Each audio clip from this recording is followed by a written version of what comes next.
Assalamualaikum warahmatullahi wabarakatuh. Perkenalkan nama saya Zauratun Safira dengan NPM 25081080110036.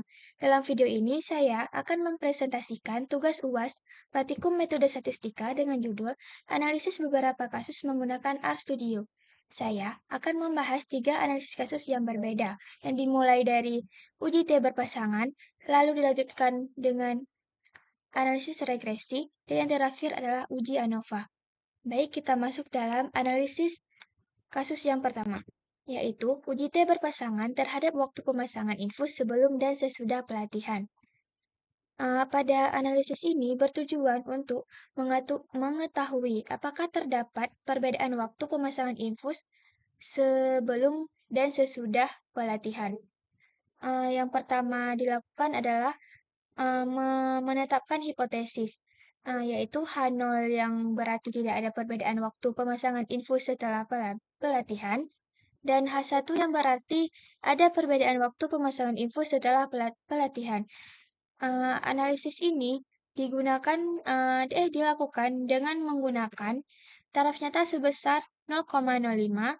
Lalu kita dapat menetapkan daerah penolakannya, yaitu H0 akan ditolak jika p-value lebih kecil daripada alfa atau t hitungnya lebih besar daripada t-tabel. Kemudian kita melakukan statistik uji di RStudio. Pada gambar ini adalah gambar sintaks dan outputnya. Dapat kita lihat pada gambar dari gambar tersebut bahwa nilai T hitung yang diperoleh adalah sebesar min 1,8091, nilai DF nilai derajat bebas sebesar 8, dan nilai p-value sebesar 0,108. Dari hasil tersebut, kita dapat menentukan nilai t-tabelnya. Nilai t-tabel dari alfa sebesar 0,05 dan derajat bebas sebesar 8, yaitu 2,306.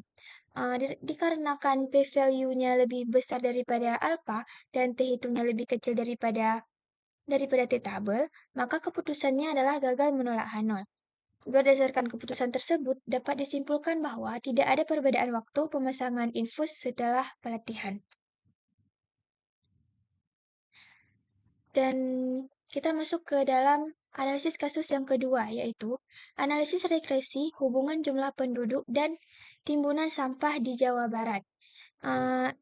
Ini adalah gambar pemanggilan 6 data teratas. Yang pertama dilakukan adalah menentukan variabel X dan Y. Jadi variabel X-nya adalah jumlah penduduk, variabel Y-nya jumlah timbunan sampah. Setelah menetapkan variabel X dan Y, kita masuk ke dalam pemodelan regresi linier sederhana. Ini adalah gambar sintaks dan outputnya. Dari hasil tersebut dapat disimpulkan bahwa setiap penambahan satu orang penduduk, maka jumlah timbunan sampah akan meningkat sebesar 0,5174. Serta jika jumlah penduduk tidak ada atau 0, maka jumlah timbunan sampah akan tetap sebesar 30,3207. Kemudian kita akan melakukan pengujian signifikan. Yang pertama dilakukannya adalah menetapkan hipotesisnya. Yang pertama ada H0 yang berarti jumlah penduduk tidak memengaruhi jumlah timbunan sampah, dan H1 yang berarti jumlah penduduk memengaruhi jumlah timbunan sampah. Pada analisis ini juga analisis ini dilakukan juga dengan menggunakan taraf nyata sebesar 0,05. Dan daerah penolakannya juga H0 akan ditolak jika p-value-nya lebih kecil daripada A atau ketika t hitungnya lebih besar daripada t-tabel. Ini adalah statistik uji di RStudio-nya.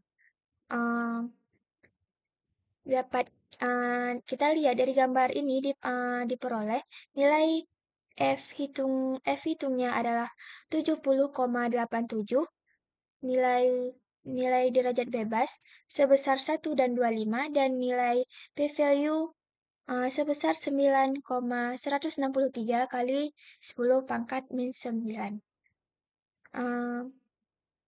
Dan dari hasil tersebut juga kita dapat mengetahui nilai F-tabelnya. Nilai F-tabel dari alfa 0,05 dan DF sebesar 1 dan 25 yaitu 4,24. Dikarenakan F hitungnya lebih besar daripada F-tabel dan p-value-nya lebih kecil daripada alfa, maka keputusannya adalah menolak Arnold. Kesimpulannya, berdasarkan keputusan tersebut dapat disimpulkan bahwa jumlah penduduk memengaruhi jumlah timbunan sampah. Kemudian masuk ke bagian scatter plotnya. Ini adalah sintaks dan outputnya.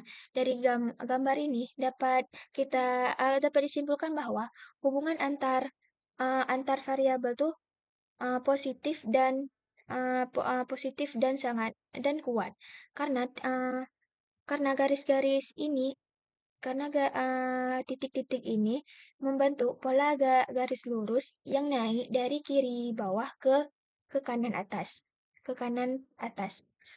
Yang yang kelima uh, adalah nilai korelasi dan koefisien determinasi. Yang pertama itu nilai korelasinya. Ini sintaks dan outputnya juga. Jadi dari gambar ini dapat dilihat bahwa nilai korelasinya adalah sebesar 0,8597822. Dapat kita simpulkan bahwa hubungannya positif dan sangat kuat antara jumlah penduduk dan jumlah timbunan sampah. Artinya, semakin tinggi jumlah penduduk, maka semakin besar pula jumlah timbunan sampah. Yang terakhir adalah menentukan nilai koefisien determinasi. Jadi dari gambar ini diperoleh nilai koefisien determinasinya adalah 0,77392. Jadi dari gambar ini itu dapat disimpulkan bahwa koefisien uh, 73,92% variasi jumlah timbunan sampah dapat dipengaruhi oleh jumlah jumlah penduduk.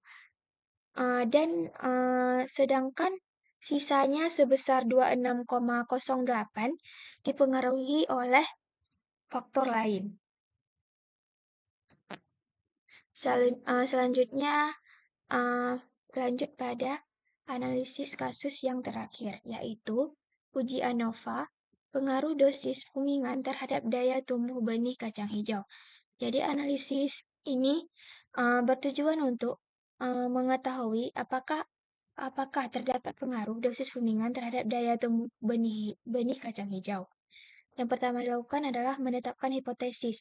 Yang pertama H0, yang berarti tidak ada pengaruh dosis fumingan terhadap daya tumbuh benih kacang hijau, dan H1 yang berarti ada pengaruh dosis fumingan terhadap rata-rata daya tumbuh benih. Analisis ini juga menggunakan taraf nyata sebesar 0,05, lalu menetapkan daerah penolakan, yaitu H0 akan ditolak jika p-value-nya lebih kecil daripada alfa, atau ketika T hitungnya lebih besar daripada T tabel. Ini adalah tabel uji ANOVA-nya, dan inilah sintaks dan output dari RStudio. Dari gambar ini dapat kita lihat hitung yang diperoleh adalah sebesar 109 dan nilai p-value-nya adalah sebesar 4,59 kali 10 pangkat min 9. Jadi dari hasil tersebut kita juga dapat mencari nilai F-tabelnya. Nilai F-tabel dari alfa sebesar 0,05 dan DF sebesar 1 dan 18 adalah 3,24. Dikarenakan p-value-nya lebih kecil daripada alfa dan F hitungnya lebih besar daripada F tabel, maka keputusannya adalah menolak H0. Berdasarkan keputusan tersebut, dapat disimpulkan bahwa ada pengaruh dosis fumingan terhadap rata-rata daya tumbuh benih. Sekian presentasi dari saya. Wassalamualaikum warahmatullahi wabarakatuh.